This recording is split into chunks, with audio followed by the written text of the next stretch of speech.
ETV live ఆధ్యాత్మిక్ channel ప్రేక్షకులందరికీ కూడా నమస్కారం. ఓం శాంతి. ఈరోజు ఎపిసోడ్లో ముఖ్యమైన అంశం, మనం రాజయోగ అభ్యాసం ద్వారా కర్మేంద్రియాలపై అధీనత అనేది తెలుసుకుందాం. కర్మేంద్రియాలని ఎలా అధీనంలో తీసుకురావాలి అనేది, మరియు కర్మేంద్రియాలు ఎలా ఎప్పుడు మోసబుచ్చుతూ ఉంటాయి, దీని ద్వారా ఎలాంటి పొరపాట్లు జరుగుతూ ఉంటాయి, మరి ఇంకా కర్మేంద్రియాలని ఎలా జయించాలి, మనస్సు, బుద్ధి, సంస్కారం అనేది సూక్ష్మ జ్ఞానేంద్రియాలు, స్థూల కర్మేంద్రియాలని కూడా మన అధీనంలో తెచ్చుకునేటువంటి ఆధ్యాత్మిక చింతన ద్వారా, రాజయోగ అభ్యాసం ద్వారా కూడా మనం ఇంద్రియ జీతిగా కూడా ఇలా కావచ్చు అనే సాధన కూడా తెలుసుకుంటాము. అయితే ముఖ్యంగా అధీనత వేరు, అధీనం వేరు. అంటే మనం ఎప్పుడైతే అధీనం అంటే కర్మేంద్రియాలకు అధీనం అయిపోవడం, అధీనం కావడం అంటే పరవశం అవడం, కంట్రోలింగ్ తప్పిపోవడం అన్నమాట.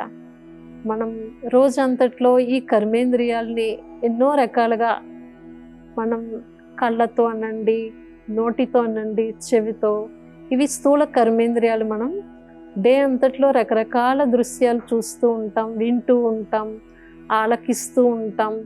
ఇవన్నిట్లో కూడా మనము ఎప్పుడు, ఎక్కడ, ఎలా అవసరం, అన్నెసరీ ఏదైతే ఉందో అవసరం లేని వాటి నుంచి మనం ఎలా మన అధీనంలో తెచ్చుకోవాలి. అధీనం కాకుండా, అధీనం అంటే మనం వాటికి పరవశం కావడం. ఇలా కొన్నిసార్లు మనం చూడకూడనివి చూస్తూ కళ్ళు మోసగుస్తూ ఉంటాయి. అలా చూడకూడనివి చూసిన దృశ్యాలు, అవి కళ్ళు చలో ఒక కెమెరా లాంటివి, తొందరగా ఆకర్షించి దృశ్యాన్ని మెమరీలో ఫీడ్ చేస్తుంది అన్నమాట. అందుకోసం మనం ఏకాంతంలో కూర్చున్నప్పుడు మళ్ళీ అవే విషయాలు, అవే దృశ్యాలు మన కళ్ళ ముందు కనిపిస్తూ ఉంటాయి. మనం ఏదైనా విషయాన్ని ఏకాగ్రం చేద్దామన్నా, ఆధ్యాత్మిక సాధన ప్రగతిలో ముందుకు వెళ్ళాలనుకున్నా, మనం రాజయోగ అభ్యాసం ద్వారా అనేక లాభాలని పొందాలనుకున్నా కానీ ఈ కర్మేంద్రియాలపై ఎంతగా మనం అధీన స్థితిలో తెచ్చుకుంటామో ఎన్నో లాభాన్ని పొందగలుగుతాం. అయితే ఈరోజు వర్తమాన సమయం ప్రపంచంలో జరిగేటువంటి మెజారిటీ పొరపాట్లకి కారణం కర్మేంద్రియాలు అదుపు తప్పుకోవడమే. చిన్న చిన్న విషయాల నుంచే ఒక పెద్ద విషయానికి కూడా పెద్ద తప్పులు కూడా చేయగలుగుతారు. అలాంటి చిన్న విషయాల నుంచి మనం ఎలా గమనించాలి, ఇలాంటి అధిగమించడం అనేది ఎలా మనం అదుపులో పెట్టుకోగలగాలి అనేది చాలా మంచిగా సహకరించేటువంటిది ఆధ్యాత్మిక సాధన. ఇది లేకుండా మనం ఈ బాహ్య ప్రపంచంలో, ఇంత ఆకర్షణీయ మాయా ప్రపంచంలో అన్నిట్లో వెళ్తూ కూడా మనం కర్మేంద్రియాలని జయించడం అనేది అసాధ్యం. కనుక ప్రతిరోజు ఏదో ఒక విశేష సాధన తప్పనిసరి మనకి. అందుకే ఈ ఆధ్యాత్మిక సాధనతోటే మనపై మనం ఈ కర్మేంద్రియాలని ఎలా అదుపులో తెచ్చుకోగలవచ్చు అనేది చాలా మంచి ఉపాయాన్ని తెలుసుకుంటాం. కనుక ఇప్పుడు ముఖ్యంగా ఫస్ట్ మనకి మోసబుచ్చేది కళ్ళు. చూసిందల్లా ప్రతి వస్తువు మనకి తొందరగా ఆకర్షిస్తుంది. మార్కెట్లో వెళ్ళేము అంటే న్యూ ఐటమ్ ఏదొచ్చింది, ఇవాళ రేపు లేటెస్ట్ ఏంటి, మన వస్తువుల రూపంలోనండి, పదార్థాల రూపంలోనండి, వస్త్రాల రూపంలోనండి, ఒక జ్యువెలరీస్ ఆభరణ రూపంలోనండి, ఇవన్నీ మనిషికి అవసరమే. ఎంత అవసరమో దానికి అధిగమించి మనం ఎక్కువగా ఆకర్షించి వాటిని మనం పదే పదే వాటికి లోబడడం అనేది అదుపు తప్పుతూ ఉంటాము కొన్నిసార్లు. ఇంకా ఇవాళ రేపు డిజిటల్ టీవీ న్యూస్లోనండి, మొబైల్లోనండి, పిల్లలు కూడా, యూత్ మెజారిటీ చెడిపోవడానికి కారణం ఇదే కారణం. ఎన్నో రకాల అలాంటి క్రిమినల్ విషయాలనండి, ఇవన్నీ కూడా చూడడంతో మన కళ్ళు మోసపుస్తూ ఉంటాయి. అలాంటి విషయాలు ఎప్పుడు అవగాహన లేని విషయాలు కూడా, ఎప్పుడు అవన్నీ కూడా ఏమాత్రం లైఫ్లో టచ్ లేనిటువంటి విషయాలు కూడా, అలాంటి విషయాలు చూడడంతో మన కళ్ళు మోసగుస్తూ ఉండడం, దీంతో ఆ బిహేవియర్కి కూడా లోబడుతూ ఉంటారు. అలాంటి కర్మలకి దోహదపడకుండా, వెనుకాడకుండా వాటికి తప్పనిసరిగా మళ్ళీ అదుపు తప్పిపోతూ ఉంటారు. కనుక మనం ఫస్ట్ మనం చూస్తూ చూడనట్టు ఉండేటువంటి స్థితిని ఎలా తెచ్చుకోవాలి. అందుకే చూడండి, శంకరుడు ఎప్పుడు తపస్సు చేస్తూ ఉంటే ఆదా నేత్రంతో, బుద్ధుడి యొక్క తపస్యాలో కూడా ఆదా నేత్ర సగం చూస్తూ చూడనట్టున్నట్టుగా కనిపిస్తుంది. అలా మనం ఈ ప్రపంచంలో వెళ్ళాలి, అన్నీ చూడాలి, మనం కార్యక్రమాలు ఏంటి, అన్ని వ్యవహారాల్లో వెళ్ళాలి, కొనే సాధనాలు కూడా మనం అన్నీ ఉపయోగించుకోవాలి. కానీ మనం అవన్నీ ఉపయోగిస్తూ కొనుక్కుంటూ చూస్తూ కూడా వాటి యొక్క సుఖాలను అనుభవిస్తూ కూడా మనం ఎలా మళ్ళీ ఈ ఆకర్షణలో లేకుండా ఉండాలి అంటే చూసి చూడనట్టు చూడాలి.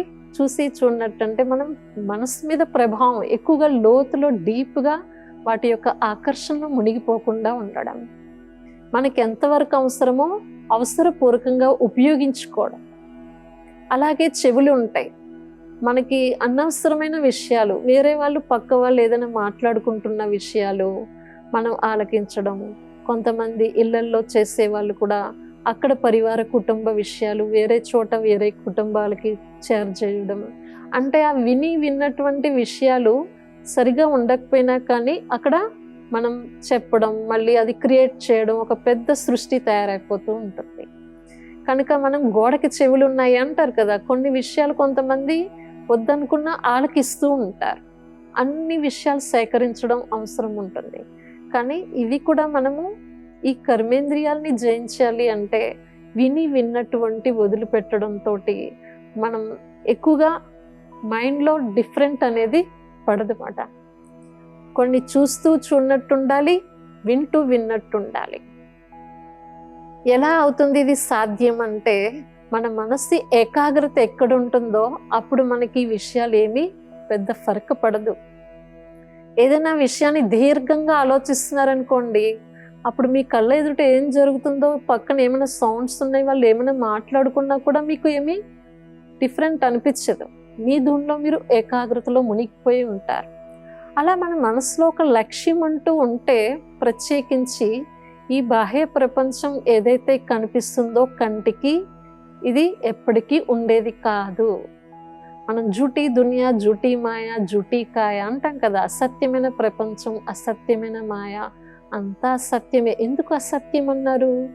కంటికి కనిపించేది ఏదో ఒక రోజు నాశనం అయ్యేదే, టెంపరీ, ఎప్పటికీ పర్మనెంట్ కాదు అనేది అందరికీ తెలుసు, మనందరికీ ఐడియా ఉంది. కానీ అయినా కానీ అంత స్వతహాగా వాటికి మనం తొందరగా లోబడిపోతూ ఉంటాం. కోసం మనం ముఖ్యంగా అంతర్గతంగా ఒక లక్ష్యం అంటూ పెట్టుకుంటే మనం వీటన్నిటికంటే కూడా విశేషమైన లాభదాయకమైన బెనిఫిట్స్ ఎందులో వస్తుంది, మనకి ఎందులో లభిస్తుంది అనేది కూడా మనం కంపేర్ చేసుకుని ఈ రాజయోగ అభ్యాసంలో ఆధ్యాత్మిక చింతనతో ఏకాగ్రం చేస్తూ ఉంటే దీంతో పొందేటువంటి అంతేంద్రియ సుఖం, ఆంతరిక సంతోషం మనకు అప్పుడు అవి చూస్తున్నా కానీ ఏమి మన కళ్ళు మోసబుచ్చు.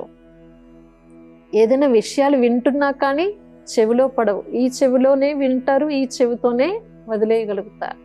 ఈ చెవితో విని మరి ఈ చెవితో వదిలిపెట్టినా కానీ మైండ్లో మళ్ళీ మధ్యలో కొంచెం ఉండిపోతుంది. అది ఏదో ఒక రోజు మళ్ళీ తప్పనిసరిగా పనిచేస్తూ ఉంటుంది. మనం ఎప్పుడైతే ఖాళీగా కూర్చుంటామో ఆ విన్న విషయాలు అక్కడ ఇక్కడ చెవిలో పడినవి మళ్ళీ గుర్తుకు వస్తూ ఉంటాయి. అలాగే జిహ్వ చాపల్యం అంటారు, నాలిక కూడా కొన్నిసార్లు మనం మాట్లాడే విషయంలో అనండి, లేకపోతే తినే పదార్థాల్లో అనండి, ఎలా కంట్రోల్ ఉండాలి మనపై మనం. కొంతమంది నాన్ స్టాప్ చాటర్ బాక్స్లో మాట్లాడుతూనే ఉంటారు. 1-2 అవర్స్ అంటే ఒక 10 నిమిషాల్లో చెప్పవలసిన విషయాన్ని 1-2-3 అవర్స్ కూడా ఫోన్లో మాట్లాడుతూనే ఉంటారు. చెవి కూడా చాలా నొప్పి లేచేలా అంతసేపు ఫోన్ పట్టుకుని మాట్లాడడం. ఆ డిజిటల్ యొక్క ఫోన్ ఎఫెక్ట్ అనేది అసలు మన మీద ప్రభావం పడడం కూడా చాలా శరీరానికి హానికరం. అంతసేపు మనం మాట్లాడడం అలా మనం మామూలుగా బాహ్యపరంగా చూసినప్పుడు కూడా వాక్కులో చాలా ఎనర్జీ వేస్ట్ అవుతూ ఉంటుంది. ఎప్పుడైతే మెడిటేషన్ సాధన, రాజయోగ సాధన చేయాలి, ఆధ్యాత్మిక చింతనలో వెళ్ళాలి అంటే మనం కొంచెం వాక్కులో శక్తి ఎప్పుడు వస్తుంది అంటే అంతర్ముఖత. ఎంత అంతర్గతంగా మన మీద మనం ఒక గుహలో వెళ్ళి ఏకాంతంలో సాధన చేసేవారో సాధు సన్యాసులు. కానీ ఇక్కడ ఓన్లీ మనకి మనం అంతర్గతంగా మన లోపల ప్రపంచంలో వెళ్ళడమే అంతర్ముఖత యొక్క గుహలో వెళ్ళడం. ఇది ఇంటర్నల్లీ మన వాస్తవిక అంతర్ముఖత ప్రపంచం. అదే స్వపరిశోధన. నేను ఏం ఆలోచిస్తున్నాను, ఏం మాట్లాడుతున్నాను అని మన మీద మనకి ఎప్పుడైతే గమనిక ఉంటుందో, మనం మాట్లాడే ప్రతి మాటలో కూడా అర్థసహితంగా సారవంతంగా ఉంటుంది. ఎదుట వాళ్ళకి ఇంకా వినాలి అని అనిపించేలా ఉండాలి. అబ్బో వీళ్ళు మాట్లాడారంటే వెళ్ళిపోవాలి అని అనిపించేలా ఉండకూడదు. వీళ్ళు మాట్లాడితే ఇంకా 2 రత్నాల్లా ఉన్నాయి, వీళ్ళు మాట్లాడితే రత్నాలే రాలుతాయి అన్నట్టుగా ఉండాలి. ముత్యాలు రాలుతాయి అంటారు చూసారా? అలా ఎప్పుడు కూడా అంతర్ముఖత స్థితిలో ఉండి చాలా తక్కువ మాట్లాడిన వాళ్ళు విలువ చాలా ఉంటుంది. ఆ మాటకి విలువ ఉంటుంది, వేరే వాళ్ళకి కూడా గౌరవం, రెస్పెక్ట్ ఉంటుంది. మనలో వాక్కు చాతుర్యం, శక్తి కూడా ఉంటుంది. మనం మాట్లాడే ప్రతి మాటలో శక్తి ఉంటుంది. కాబట్టి ఎక్కువసేపు ప్రొలాంగ్ చేసి మనం అన్నెసరీగా మాట్లాడడంలో, వాక్కులో చాలా ఎనర్జీ వేస్ట్ చేసుకుంటాం. బాహ్యముఖతలో రావడంతో అంతర్గత శక్తి ఏమాత్రం ఏకాగ్రత అనేది నిలుపుకోవడం కష్టం అనిపిస్తుంది. కనుక మనము ఇలా నాలుక మాట్లాడడం అనేది, నరం లేని నాలుక 4 రకాలుగా మాట్లాడుతుంది అంటారు కదా. అలా ఎప్పుడు ఏ రకంగా కొందరు ఒక రకంగా ఉంటే ఇంకో రకంగా మాట్లాడతారు. ఆ రకంగా ఉన్నా కానీ ఈ రకంగా ఎలా ఉన్నా కష్టమే అంటారు ప్రపంచంలో. కనుక ఇవన్నీ మనం పట్టించుకోకుండా మన అధీనంలో మనం ఏదైతే మాట్లాడుతూ ఉంటామో, ఈ జ్ఞానయుక్తమైన ఆధ్యాత్మికతతో ఎప్పుడైతే సాధన చేస్తూ ఉంటామో, మన మాటల్లో కూడా చాలా శ్రేష్టత్వం వస్తుంది, మధురత వస్తుంది, స్వీట్నెస్ ఉంటుంది, షార్ట్నెస్, ఒక సారం ఉంటుంది అన్నమాట. అలా తర్వాత ఒకసారి మహారాజ్ గారు తన ఊర్లో ఒక ఆర్టిస్ట్ని పిలిచి ఒక మంచి ఆర్ట్ గీయమని చెప్తాడు. చాలా ఒక ముఖ్యమైన, అందరికీ ఆశ్చర్యకరమైన, ప్రత్యేకమైన డ్రాయింగ్ ఏదైనా ఆర్ట్ గీయమని చెప్తాడనమాట. అయితే ఆ ఆర్టిస్టు ఒక పెద్ద బోర్డు మీద నాలిక గీస్తాడనమాట. ఓన్లీ నాలిక. ఇదేంటి అని అడుగుతాడనమాట మహారాజు. ఆశ్చర్యపోతాడు. ఓన్లీ నాలుక గీసినవి ఏంటి అంటే, ఈ ఒక్క నాలుకతోనే ప్రపంచానికి చాలా గొప్ప వ్యక్తిగా కూడా కావచ్చు, పేరు ప్రఖ్యాతులతో. ఈ ఒక్క నాలుకతోనే చాలా సమాజంలో అందరూ చీ అనిపించుకునేటువంటి మూర్ఖత్వానికి కూడా దిగజారొచ్చు అంటాడు. కనుక మనం నోరు మంచిదైతే ఊరు మంచిదైతుంది అంటారు కదా. అలా మనం మాట్లాడే మాటల్లో ఎంత మంచి మాధుర్యం, సారవంతం ఉంటుందో, స్వీట్నెస్, అది ఊర్లో అందరు పరివారం, సమాజం, చుట్టుపక్కల పరివారం అందరూ ఇష్టపడేవారుగా, సమాజంలో గొప్ప వ్యక్తులుగా గుర్తింపబడతారు. ఒకవేళ మనం అలాంటి అవుట్ ఆఫ్ బ్యాలెన్స్తో అనకూడని మాటలు, నోరు జారిపోయిందండి, నేను అలా అనుకోలేదు కానీ అనేసాను అంటారు కొంతమంది. ఇవన్నీ ఏంటి, మన అధీనంలో లేకపోతేనే కదా అలా అవుతూ ఉంటుంది. కనుక లూజ్ టంగ్ అంటారు కదా, కొంతమంది అలా అనేస్తూ ఉంటారు మాటలు. కానీ వాళ్ళు అనేసిన వాళ్ళు ఫ్రీ అయిపోతుండొచ్చు, కానీ ఆ ఒక్క మాట గుచ్చుకుని వాళ్ళు ఎన్నో సంవత్సరాలు బాధపడే వాళ్ళు ఉంటారు. వాళ్ళు గుండెలో మనం ఏదైనా పైన దెబ్బైనా గాయాన్ని చెరిపేయచ్చు అంటారు, కానీ మాటతోటి అన్న విషయాన్ని, అది గుండెలో ఏదైతే గాయపడిందో అది ఎవరు చెరపలేరు అంటారు. కనుక మనం ఆచి తూచి మాట్లాడాలి అంటారు కదా. అలాంటిటువంటి అధీనత, ఆ కంట్రోలింగ్ పవర్ అనేది మనకి రాజయోగ అభ్యాసం, ఆధ్యాత్మిక చింతన ద్వారా తప్పనిసరిగా తెచ్చుకోగలుగుతాం. కనుక ముఖ్యంగా ఇక్కడ మనం చూపిస్తారు కదా, సూర్య భగవాన్ అనండి, అక్కడ 5 గుర్రాలని కూడా తన అధీనంలో పెట్టుకుని రాజు సింహాసనంపై కూర్చుని రథసారథి అయినట్టుగా చూపిస్తారు. అలా మనకి మనం ఇక్కడ రాజయోగం ఏం నేర్పిస్తుంది అంటే, రాజయోగం అంటేనే స్వయంపై రాజు, మనపై మనం ఎలా రాజాగా కావాలి. రాజ్యంలో ఎక్కడైనా సరే రాజు చెప్పినట్టే సైనికులు, సేవకులు, భటులు, మంత్రి ఇవందరూ కూడా వింటారు కదా.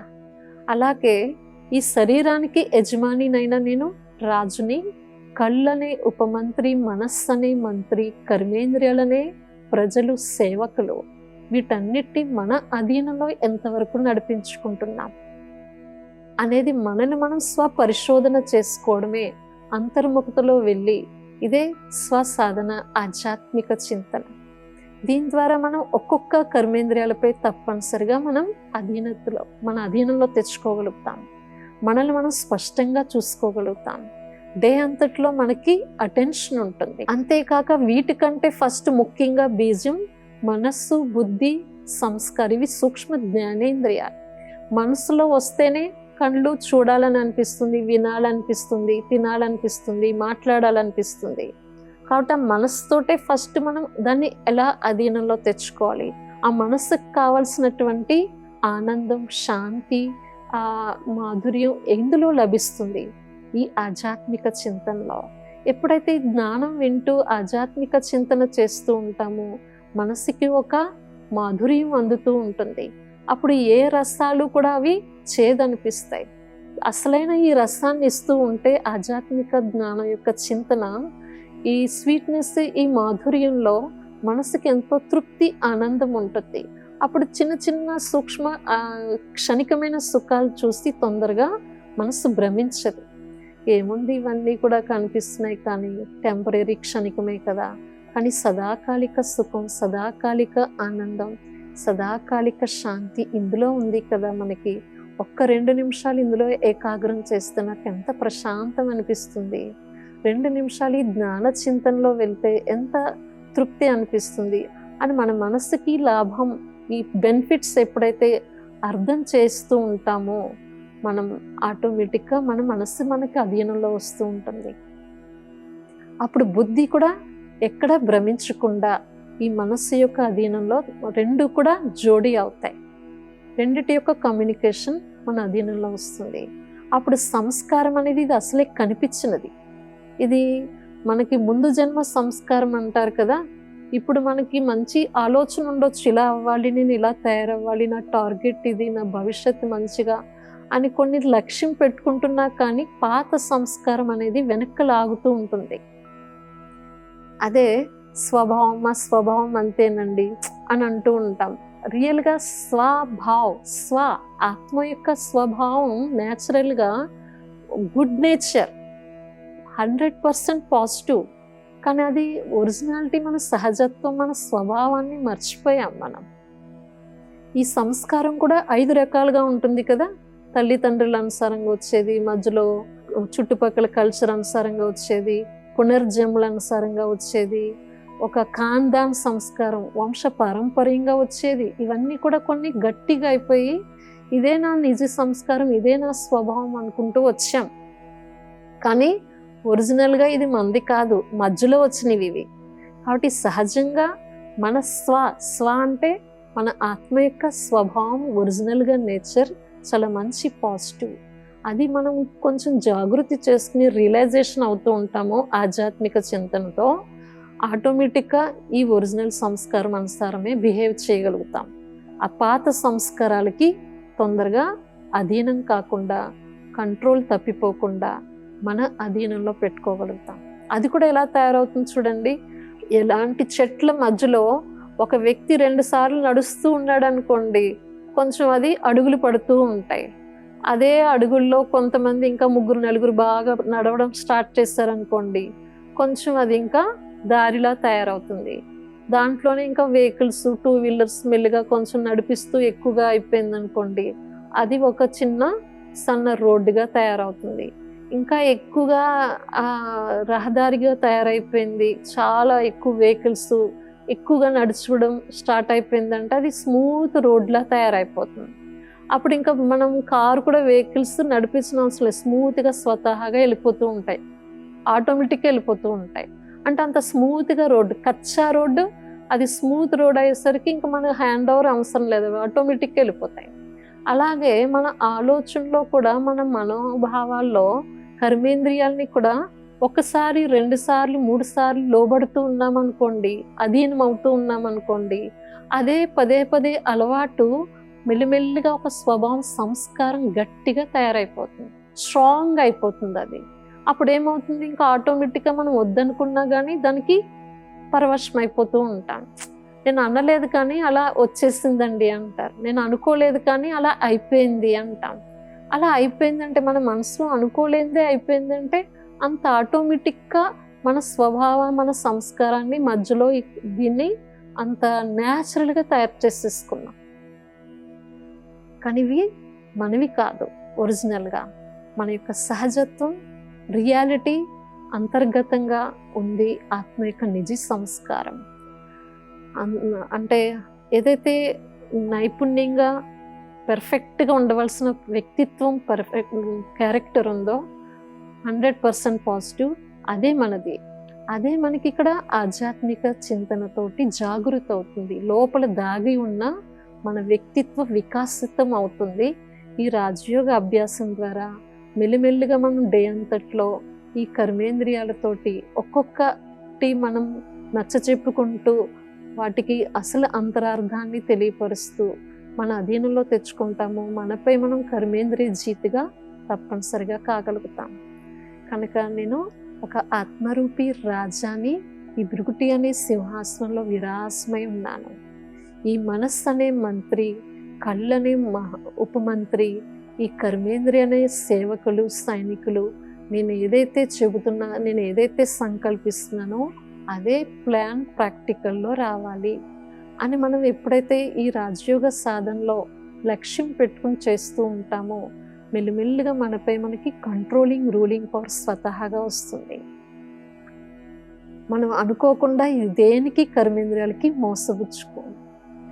కానీ ఇక్కడ సహజ సిద్ధంగా ఆధ్యాత్మిక చింతన రాజయోగ అభ్యాసంతో స్వతహాగా ఒక్కొక్క కర్మేంద్రియాల్ని చల్లబరుచుకోవడం అంటే శీతలపరుచుకోగలుగుతాం.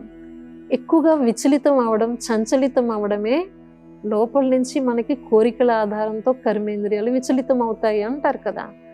ఎప్పుడైతే అంతర్గతంగా మన మనస్సు బుద్ధికి కావలసిన రియాలిటీ ఆధ్యాత్మికత అనే ఒక మంచి విటమిన్ ప్రోటీన్ ఫుడ్ ఏదైతే ఇస్తూ ఉంటామో, మెడిటేషన్ ద్వారా ఒక విల్ పవర్ ఎనర్జీ ఛార్జింగ్ చేస్తూ ఉంటామో అప్పుడు అందులోనే ఒక మంచి సాటిస్ఫాక్షన్ అనేది లభిస్తుంది. కనుక ఇంకా ఏ ఒక్క కర్మేంద్రియం మనకి ఎక్కడ భ్రమించదు. చూసినా కానీ అలా చూసి చూడనట్టు, వింటూ విన్నట్టు ఉండే ఆధా నేత్రంతో మనం ఎలా చూసి చూడనట్టు అంటే దీని యొక్క అంతరార్థం లోపల సాధన అన్నమాట. కనుక ఆంతరికంగా మనం అంతర్ముఖతలో ఈ కర్మేంద్రియాల్ని మన అధీనంలో తెచ్చుకోవడం అనేది రాజయోగ అభ్యాసం ద్వారా చాలా సాధ్యం అవుతుంది. కనుక ఫస్ట్ మనకి మనం నేను ఎవరిని అనే సత్య స్వరూపాన్ని గుర్తించడంతో, మన సహజత్వాన్ని, మన స్వభావాన్ని గుర్తించడంతో ఆటోమేటిక్గా ఏది లక్ష్యం పెట్టుకున్నామో అది తప్పనిసరిగా ఆ లక్ష్యానికి చేర్చుకోగలుగుతాం. మెడిటేషన్ చేసినప్పుడు కూడా మనం ఎప్పుడు పదే పదే మనసుని ఏకాగ్రం చేయడంలో డిస్టర్బ్ అనిపించదు. అనుకోగానే ఏ రకంగా లక్ష్యాన్ని అనుభూతి చేసుకోవాలో ఆ ఏకాగ్రతలో మునిగిపోగలుగుతాం. ఈరోజు ఎపిసోడ్లో మనము రాజయోగ అభ్యాసం ద్వారా కర్మేంద్రియాలని ఎలా జయించాలి, మన అధీనంలో ఎలా తెచ్చుకోవాలి అనే అంశాన్ని తెలుసుకున్నాం. మరొక ఎపిసోడ్లో నెక్స్ట్ మనం ఒక అద్భుతమైన అంశంతో మీ ముందుకు వస్తాం. ఈరోజు ఓం శాంతి.